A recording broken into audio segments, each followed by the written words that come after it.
If you're encountering the Matchmaking error 2026 in Cyberpunk 2077, follow these simple steps to resolve the issue. This guide will help you troubleshoot and disable the error effectively. Step 1. Check server status. Visit the official Cyberpunk 2077 website or social media channels to confirm if there are any ongoing server issues. If the servers are down, you will need to wait until they are back online.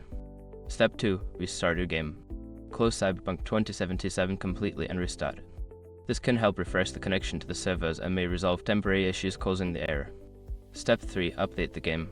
Ensure that your game is updated to the latest version. Check for updates on your gaming platform and install any available patches, as these often fix bugs and connectivity issues. Step 4. Adjust network settings. Go to your network settings and ensure that your internet connection is stable. You may also want to restart your router or switch to a wired connection for better stability. Step 5. Reinstall the game. If the error persists, consider uninstalling and then reinstalling Cyberpunk 2077. This can resolve any corrupted files that may be causing the matchmaking error.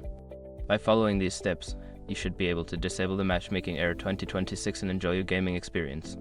If the problem continues, consider reaching out to customer support for further assistance.